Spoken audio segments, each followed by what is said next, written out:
Yang mana dosalah membuat Allah tidak memberi taufik kepada kita sehingga sulit untuk mengerjakan amal soleh tersebut.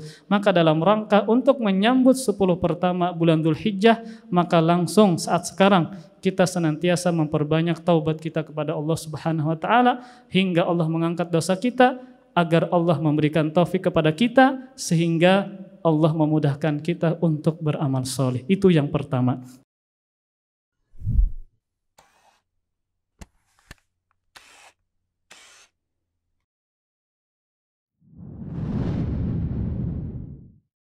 Innal hamdalillah nahmaduhu wa nasta'inuhu wa nastahdihi wa natubu ilaihi wa na'udzu billahi min shururi anfusina wa min sayyiati a'malina. May yahdihillahu fala mudilla lahu wa may yudlil fala hadiya lahu. Wa asyhadu an la ilaha illallah wahdahu la syarika lahu wa asyhadu anna Muhammadan 'abduhu wa rasuluhu la nabiyya ba'dah.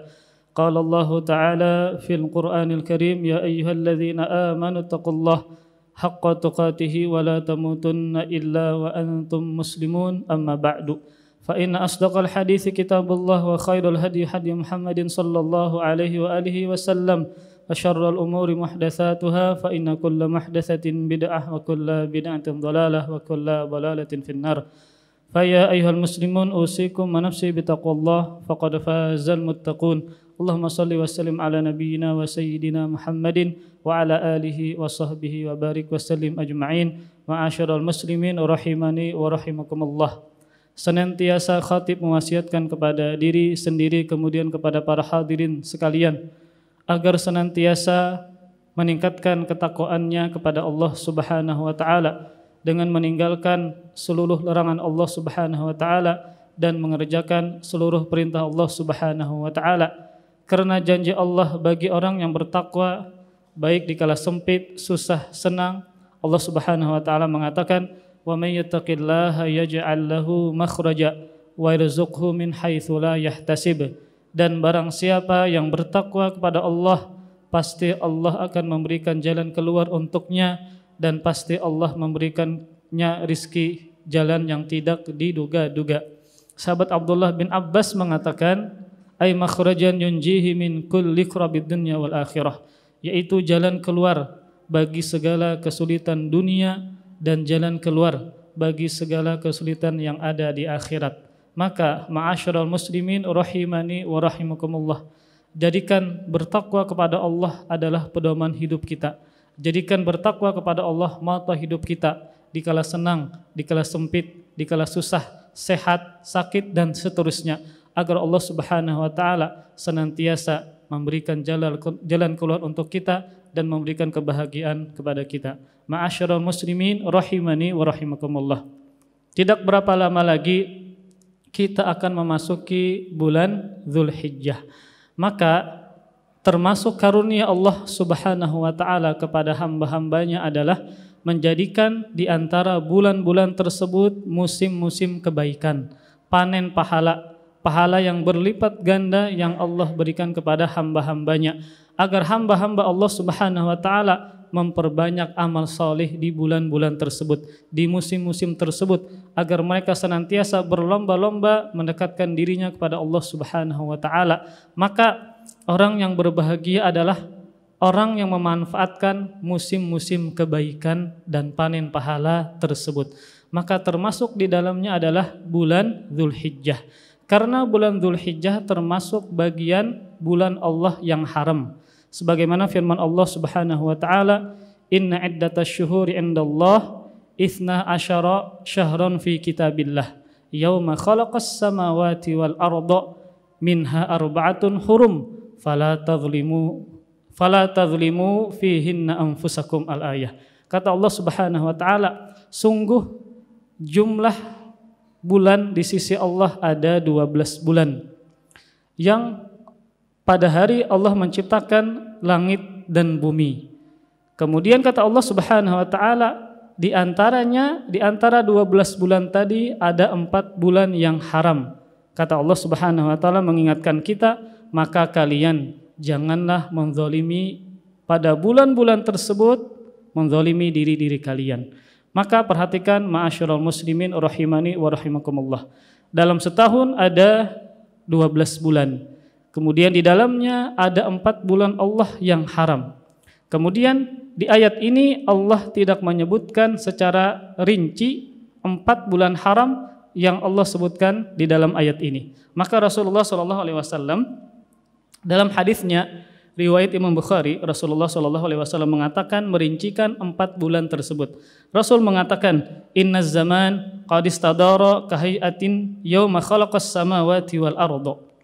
As-sana 12 syahran minha arba'atun hurum, thalathatun mutawaliyat, Dzulqa'dah, Dzulhijjah wal Muharram wa Rajab Mudhar, alladzi baina Jumada wa Sya'ban. Kata Rasulullah SAW merinci 4 bulan haram yang disebutkan di dalam Al-Qur'an.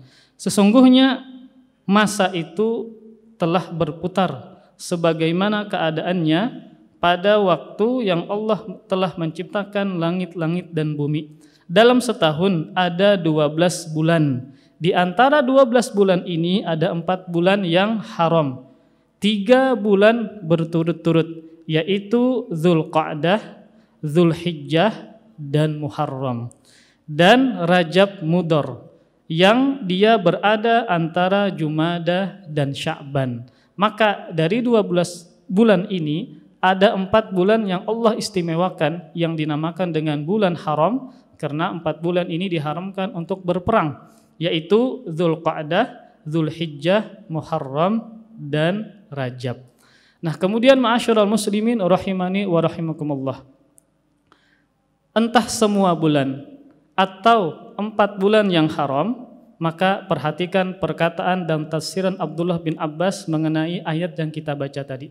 Abdullah bin Abbas mengatakan ketika mentafsirkan ayat, janganlah kalian menzalimi diri kalian pada bulan-bulan tersebut. Beliau mengatakan, fi kullihinna thumma ikhtassa min dzalika arba'ata ashhurin faj'alahunna haraman wa 'azzama hurumatihinna wa ja'ala adz-dzamba fihinna a'zam wal 'amalus shalih wal ajru a'zam. Kata Abdullah bin Abbas mentafsirkan ayat tadi, yaitu kata Allah Subhanahu wa taala, janganlah kalian menzalimi diri kalian atau berbuat maksiat pada bulan-bulan tersebut. Maksudnya kata Abdullah bin Abbas adalah janganlah berbuat maksiat pada seluruh bulan, pada semua bulan yang berjumlah 12. Kemudian Allah mengkhususkan dari 12 bulan tadi 4 bulan.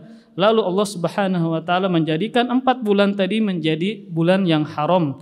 Dan Allah Subhanahu wa taala mengagungkan kemuliaan 4 bulan haram tadi dan menjadikan dosa yang dikerjakan pada 4 bulan haram tadi lebih besar dosanya dibandingkan dengan bulan-bulan yang lain. Memang para jamaah sekalian, ketika kita melakukan sebuah dosa, maka akan satu balasan. Namun ketika sebuah dosa ini dikerjakan di bulan yang istimewa, termasuk bulan Muharram, di dalamnya ada Dzulhijjah yang akan sebentar lagi kita memasukinya, maka walaupun kita mengerjakan satu saja, dibalas satu keburukan, satu dosa, namun dosanya lebih besar dibandingkan dosa-dosa yang lain, karena kita mengerjakannya di bulan yang istimewa.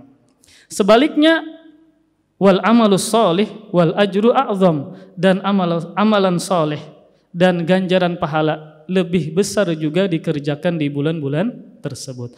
Ma'asyiral muslimin rahimani wa rahimakumullah. Maka dari ayat dan hadis yang kita baca ini disimpulkan bahwa bulan Dzulhijjah 1 bulan penuh itu adalah keistimewaan, karena disebut dengan bulan haram yang pahalanya kalau kita kerjakan maka akan dilipat gandakan, dan pahala di sisi Allah Subhanahu wa taala jumlahnya sangat banyak.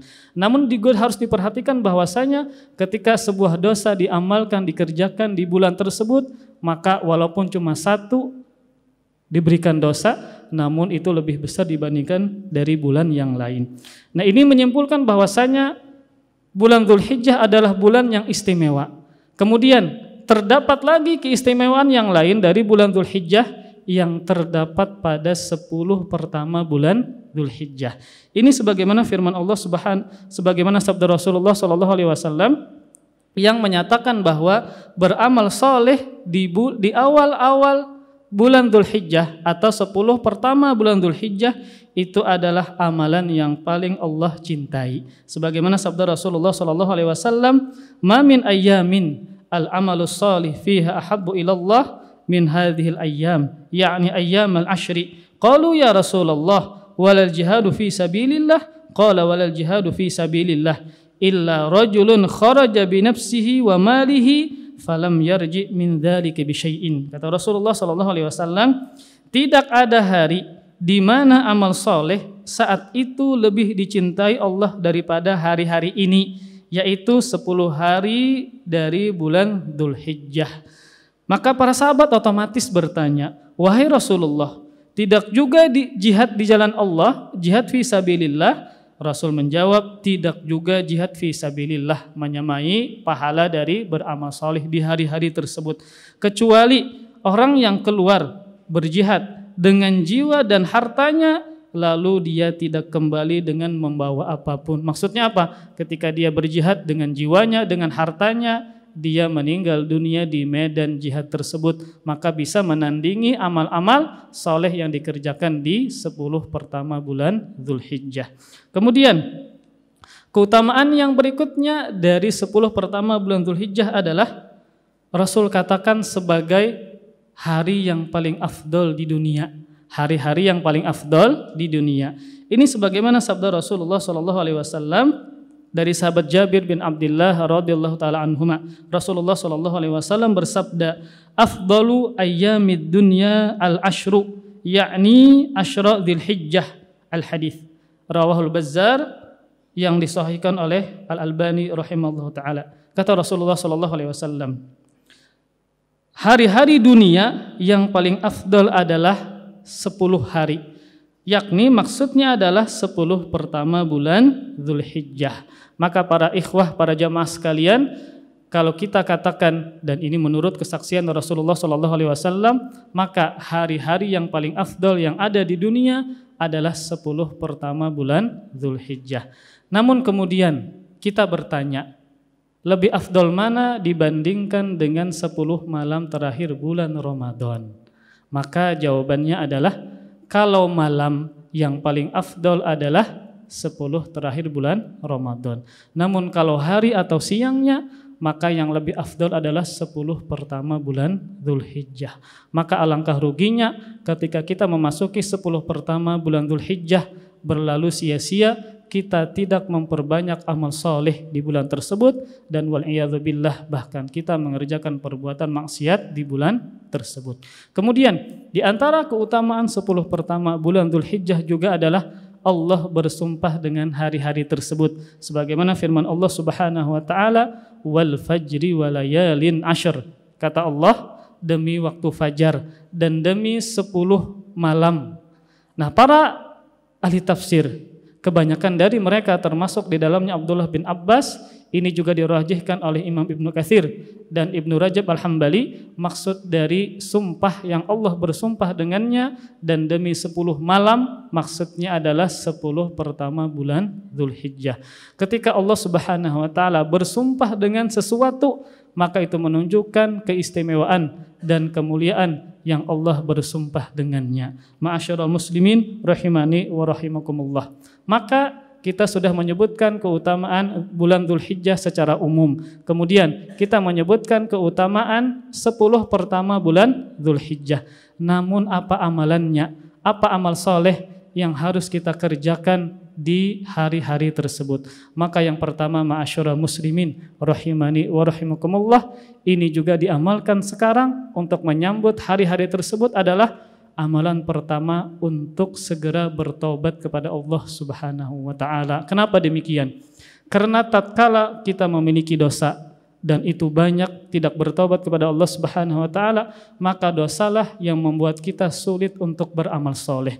Yang mana dosalah membuat Allah tidak memberi taufik kepada kita sehingga sulit untuk mengerjakan amal soleh tersebut. Maka dalam rangka untuk menyambut 10 pertama bulan Dzulhijjah, maka langsung saat sekarang kita senantiasa memperbanyak taubat kita kepada Allah Subhanahu wa taala hingga Allah mengangkat dosa kita, agar Allah memberikan taufik kepada kita sehingga Allah memudahkan kita untuk beramal soleh. Itu yang pertama. Kemudian amalan berikutnya yang kita isi ketika berada di bulan Dzulhijjah atau berada di awal-awal bulan Dzulhijjah adalah yang paling agung tentunya, termasuk bagian dari rukun Islam, yaitu melaksanakan ibadah haji dan umroh.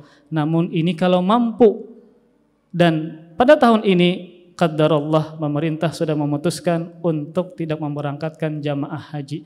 Namun ketika pian sudah tercatat tahun ini berangkat dan sudah punya tekad dan niat, maka dicatat sebagai pahala di sisi Allah Subhanahu wa taala. Kemudian amalan yang kedua yang disyariatkan untuk mengisi awal-awal atau bulan Dzulhijjah adalah berpuasa selama hari-hari tersebut. Secara umum kita diperintahkan untuk memperbanyak puasa di bulan-bulan haram. Namun yang lebih utama dari bulan Dzulhijjah adalah di 10 pertama bulan Dzulhijjah, yakni pada tanggal 1 sampai tanggal 9 Dzulhijjah. Namun para ikhwah sekalian, ketika misalnya kita bekerja sehingga sulit untuk berpuasa, maka pilihlah waktu yang tepat untuk berpuasa. Kemudian walaupun kita tidak bisa misalnya karena bekerja, maka jangan sampai meninggalkan puasa Arafah, yakni pada tanggal 9 Dzulhijjah. Ini sebagaimana sabda Rasulullah SAW, hadis yang sahih yang dikeluarkan oleh Al-Imam Al-Bukhari dan Muslim, "Ma min 'abdin yasumu yauman." Kata Rasulullah SAW, "Siyamu yaumi Arafah ahtasibu 'ala Allah an yukaffira sanata allati qablah was sanata allati ba'dah." Berpuasa pada hari Arafah, yaitu pada tanggal 9 Dzulhijjah, maka akan meleburkan dosa-dosa setahun sebelumnya dan dosa-dosa setahun setelahnya. Maka ketika seseorang itu berpuasa pada tanggal 9 Dzulhijjah, maka akan menghapuskan dosa setahun sebelumnya dan dosa setahun setelahnya. Dan juga keutamaan-keutamaan umum tentang puasa. Jadi keutamaan berpuasa bukan cuma terletak puasa di bulan Ramadan saja. Seperti ketika seseorang berpuasa, maka Rasulullah SAW bersabda, "Ma min 'abdin yasumu yawman fi sabilillah illa ba'adallahu bidzalika wajhah anin nar sab'ina kharifan." Kata Rasul, tidaklah seorang hamba berpuasa 1 hari di jalan Allah, melainkan Allah pasti akan menjauhkan dirinya dengan puasanya tersebut dari api neraka selama 70 tahun. Dan juga sabda Rasulullah SAW, "As-siyamu junnah yastajinnu biha 'abdu minan nar." Kata Rasul, puasa itu adalah tameng yang berlindung dengannya seorang hamba dari siksa api neraka. Dan juga banyak sekali keutamaan-keutamaan berpuasa yang kita sebutkan pada saat khutbah ini. Maka para ikhwah sekalian, amal soleh yang berikutnya tadi adalah dengan memperbanyak puasa sunnah terlebih pada awal-awal bulan Dzulhijjah. Kemudian di antara amalan yang harus kita isi juga adalah dengan memperbanyak takbir dan zikir di hari-hari tersebut. Sebagaimana firman Allah Subhanahu wa taala, "Wa yadhkurusmallah fi ayyamin ma'lumat." Dan agar mereka menyebut nama Allah dan agar mereka berzikir kepada Allah pada hari-hari yang telah ditentukan. Di antara tafsiran berzikir kepada Allah di hari-hari yang ditentukan maksudnya adalah hari-hari awal atau 10 awal pada bulan Dzulhijjah. Kemudian zikir yang bagaimana yang kita isi untuk menyambut awal-awal bulan Dzulhijjah tersebut. Maka kata Rasulullah SAW, "Faksiru fihinna minat tahlil wat takbir wat tahmid." Maka perbanyaklah tahlil, yaitu ucapan la ilaha illallah, wat takbir dan ucapan Allahu akbar, dan tahmid ucapan alhamdulillah. Maka inilah zikir, 3 jenis zikir yang kita memperbanyak untuk menyambut 10 hari pertama bulan Dzulhijjah, yaitu mengucapkan la ilaha illallah, Allahu akbar, dan alhamdulillah. Kemudian bagaimana potret para sahabat ketika berzikir kepada Allah Subhanahu wa taala untuk mengisi awal-awal bulan Dzulhijjah? Maka ada 2 sahabat Nabi SAW, Abdullah bin Umar dan sahabat Abu Hurairah radhiyallahu taala anhuma. Mereka semangat sekali untuk berzikir dalam rangka mengisi di hari-hari tersebut. Bahkan mereka mengeraskan suara mereka di pasar. Tujuannya apa? Agar mengingatkan orang yang di pasar berzikir kepada Allah Subhanahu wa taala. Ketika mereka mengeraskan, akhirnya orang-orang yang berada di pasar mereka berzikir kepada Allah Subhanahu wa taala di hari-hari tersebut. Makanya di antara sunnah bagi laki-laki adalah ketika berzikir pada hari tersebut untuk mengeraskan suara mereka agar orang yang lupa, yang lalai ketika itu, ingat bahwasanya sekarang adalah hari-hari yang diperintahkan untuk memperbanyak zikir kepada Allah Subhanahu wa taala. Adapun amalan-amalan berikutnya kita sambung di khutbah yang kedua. Aqulu qauli hadza astaghfirullah li wa lakum wa lisairil muslimin wal muslimat min kulli dzambin fastaghfiruh innahu huwal ghafurur rahim.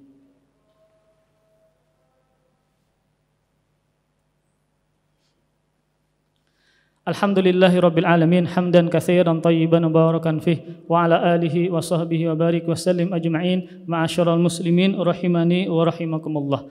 Adapun amalan selanjutnya adalah beramal saleh dengan berbagai bentuk caranya, entah dengan memperbanyak salat sunnah, entah dengan membaca Al-Qur'an, entah dengan bersedekah, entah dengan amalan-amalan yang lainnya.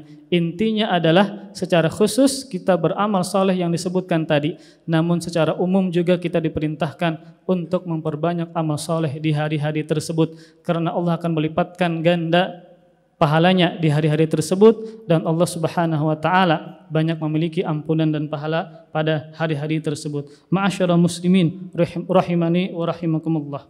Kemudian di antara amalan-amalan yang lain juga adalah disyariatkan untuk berkurban. Disyariatkan untuk berkurban. Maka ketika pian misalnya memiliki kelebihan harta, maka alangkah sangat baiknya pian keluarkan sedikit harta pian untuk berkurban di jalan Allah Subhanahu wa taala, karena berkurban termasuk ibadah yang menunjukkan rasa syukur seorang hamba kepada Allah Subhanahu wa taala. Karena Rasulullah sallallahu alaihi wasallam ketika Allah memberikan Al-Kautsar, sungai Al-Kautsar, maka Allah memerintahkan Rasulullah sallallahu alaihi wasallam, "Fasholli li rabbika wanhar." Maka salatlah dan menyembelihlah. Ini menunjukkan bahwasanya ketika seorang hamba masih banyak diberikan nikmat oleh Allah, dalam rangka bentuk syukur mereka agar mereka memperbanyak salat dan memperbanyak ibadah kurban. Maka bagaimana Rasulullah sallallahu alaihi wasallam ketika beliau berhaji wada, maka Rasulullah berkurban dengan 100 ekor onta, dan sekitar 60-annya itu langsung beliau sembelih dengan tangan beliau sendiri. Maka inilah bentuk rasa syukur seorang manusia yang paling bertakwa kepada Allah, yaitu Rasulullah sallallahu alaihi wasallam, di mana beliau banyak berkurban di jalan Allah Subhanahu wa taala. Kemudian juga dalam rangka bentuk syukur kepada Allah, fasholli, maka salatlah. Maka bagaimana salatnya Rasulullah sallallahu alaihi wasallam? Maka bagaimana salat tahajudnya Rasulullah sallallahu alaihi wasallam? Rasulullah sangat lama salat tahajudnya sampai kaki beliau bengkak. Untuk apa? Kata Rasulullah sallallahu alaihi wasallam, "Afala akunu abadan syakura?" Bukankah aku hamba yang pandai bersyukur kepada Allah Subhanahu wa taala? Maka ibadah salat dan ibadah kurban menyembelih termasuk ibadah yang menunjukkan rasa syukur seorang hamba kepada Allah Subhanahu wa taala. Mudah-mudahan Allah Subhanahu wa taala mengampuni segala dosa kita, dan mudah-mudahan Allah Subhanahu wa taala senantiasa memberikan taufik kepada kita sehingga mudah beramal saleh dan mudah meninggalkan perbuatan maksiat. Amin ya rabbal alamin. Dan mudah-mudahan Allah Subhanahu wa taala memberikan kita husnul khatimah. Aqulu innallaha wa malaikatahu yusholluna 'alan nabi ya ayyuhalladzina amanu shallu 'alaihi wa sallimu taslima. Allahumma shalli wa sallim 'ala nabiyyina Muhammadin wa 'ala alihi wa sahbihi wa barik wa sallim ajma'in. Allahumma ighfir lil muslimin wal muslimat wal mu'minin wal mu'minat al ahya'i minhum wal amwat. Allahumma alif baina qulubina wa aslih dhata bainina. Allahumma aslih wulata umurina wa fiqhum bima tuhibbu wa tarda ya dzal jalali wal ikram. Allahumma inna nas'aluka al huda wat tuqa wal afafa wal ghina. Allahumma la taj'al akbara musibatina fi dinina wa la taj'al akbara hammina fi dunyana. Allahumma arinal haqqa haqqan warzuqna ittiba'ah wa arinal batila batilan warzuqna ijtinabah innaka ala kulli syai'in qadir. Allahumma inna nas'aluka husnal khatimah wa na'udzubika min su'il khatimah. Rabbana taqabbal minna innaka antas samiul alim wa tub 'alaina innaka antat tawwabur rahim. Rabbana atina fid dunya hasanatan wa fil akhirati hasanatan wa qina adzaban nar. Sallallahu ala nabiyyina wa abdika Muhammadin wa ala alihi wa sahbihi wa baraka wa sallam. Wa akhiru da'wana alhamdulillahi rabbil alamin wa aqimus salah.